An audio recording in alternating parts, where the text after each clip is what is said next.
Hi everyone, my name is Beatrice and I'm a member of the Motorlat British team. This video is going to be called FBI, so free practice impressions about the Belgian Grand Prix.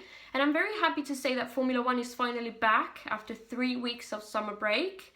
And we are back at a very special place, as Spa-Francorchamps is one of the most iconic and technically as well as physically demanding racetracks on the F1 calendar.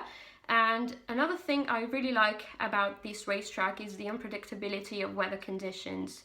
So rain has always been a part of this Grand Prix, and we associate many beautiful memories to this racetracks, and most of them were on wet races. So we know that this weekend rain is going to be a part of the Grand Prix, as radars have detected rain, and as we have previously seen during the FP2, and basically rain is expected to be pretty heavy even on Sunday, even though these predictions can change minute by minute, but we know that there will be a very huge chance of rain, so teams and drivers have to be massively prepared for this huge challenge. And of course, another thing I could notice since the very beginning of the free practices were the speeds that the 2017 car were displaying. So these 2017 cars are brutally fast, and Lewis Hamilton, even on soft tyres,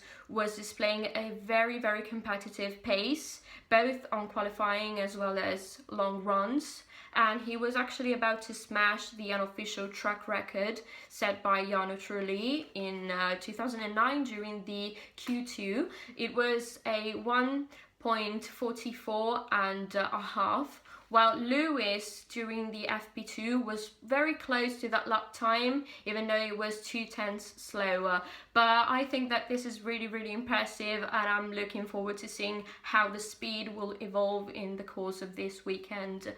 So the contention between Ferrari and Mercedes is going to be even more exciting, and it's going to be very tight. During the FP1 and FP2, we could see the raw speed of these two cars. During FP1, Ferrari came up on top with Kimi Raikkonen, even though he was on ultra soft, while Lewis Hamilton was on the soft tyre, and he was very close. So during the FP1, clearly Mercedes was faster, but during the FP2 we could see more potential and more displays from the top teams, and even though Hamilton was fastest, we could see that the pace of Ferrari was much stronger, and Red Bull as well is going to be in the mix, maybe, even though probably the horsepower of the Renault power unit is going to hold this team back a little bit more than the other two teams, which are going to fight for the title, fight for the podium and the race win as well.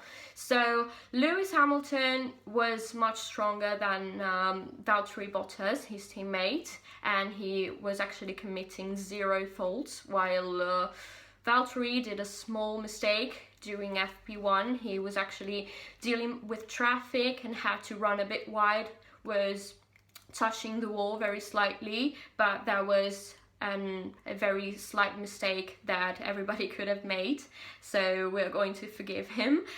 While Lewis was more precise and his sessions were much flawless. So this is a great indicator of the mood of this driver. I think that he's going to be pretty strong even tomorrow during qualifying.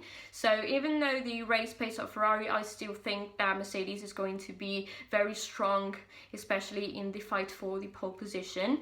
And Red Bull is going to be in the mix as well. Today, Max Verstappen was 4th in both sessions, and this is a very positive signal, even though the Renault power unit, as I previously stated, is lacking a bit of horsepower. And another thing that I want to underline is that Renault, with the official team, so Nico Hülkenberg, even though he was pretty anonymous during the first free practice, in FP2 he actually emerged and was 7th.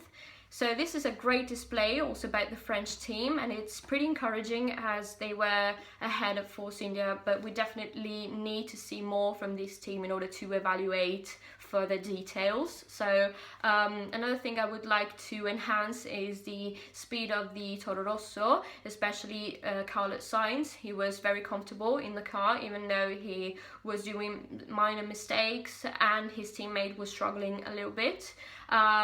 Actually, Carlos was saying that he had some horsepower lacks, and this is understandable. The power units after this summer break are all having minor issues.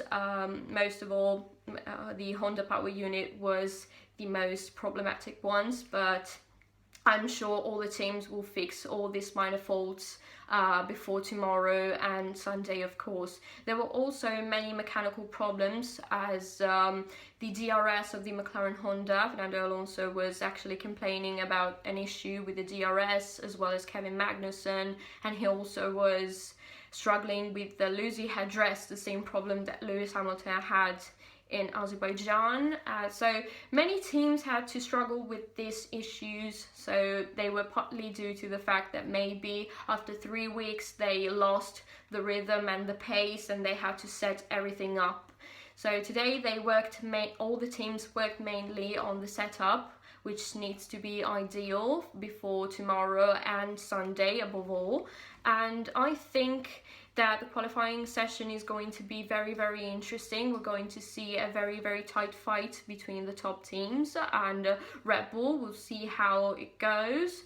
And the midfield is going to be very, very ferocious as well. The fight will be very tight, even though the track is very long, so the gaps will be enlarged, while, for example, in Austria everything will be reduced because the track is very, very short. But anyway, we can have some fun seeing Hülkenberg maybe fighting with the Force Indias as well as with the Toro Rosso, and we'll see if McLaren Honda will be strong enough to compete for the Q3. So Stoffel van Dorn, he's running in his first home Grand Prix as a McLaren Honda and Formula One driver as well. He's running the specification 3.6, which is an upgraded version of the Honda power unit. He's taking a penalty for that, 35 places on the grid, but I think this is going to be worth it because it's going to bring a horsepower boost as well as a massive, as they say, reliability improvement. We'll see. And Fernando Alonso, on the contrary, is running the specification 3.5, so this is slightly different and less upgraded, but he did great anyway during FP2. He was 11th while his teammate was 14th. So Fernando may be on the ultra soft, feeling more comfortable without any problems in this latest session. He was able to exploit and maximize all the potential he was dealing with. So I think that McLaren Honda is going to be pretty impressive, even though this is one of the most hideous racetracks for them, because where they lack horsepower, they're going to be less strong than in Singapore or in Budapest, as they showed 3 weeks ago, with Fernando scoring a 6th place, which is the best placement so far for McLaren this season. So we'll see. And yeah, I think that the fight in the midfield is going to be within McLaren, Force India, Toro Rosso and Renault, maybe with Hülkenberg only. And another team that I'm going to talk about is actually Williams. They have been on social media, they have been showing on social media that Guy Martin is part of the pit crew this weekend, and it's actually pretty interesting as Massa was the main character of this first FP1, so he was the protagonist of this first session as he was the author of a massive shunt at turn 7. Was a very, very unusual and uncanny point to crash, but I think that wasn't linked with the issues he had to face the health issues he had to face in Hungary. So that wasn't health related, it was probably a mistake. But I think that he will bounce back tomorrow, and unfortunately he had to miss the FP2 because the FIA forced him to change the full chassis of his Williams. And we saw some footage from the FP1 that Guy Martin, alongside the pit crew, was evaluating and analysing all the damage that Felipe did on the car. So the car was lifted on the truck, and Guy Martin jumped on the truck as well to see what the suspension was like after the shunt. So I think that this is pretty interesting. We'll keep an eye on that, and hopefully tomorrow the qualifying session will be exciting as well as entertaining with this massive unpredictability of the weather, and of course with the all the tyre strategy. We're going to see a very, very tight contention between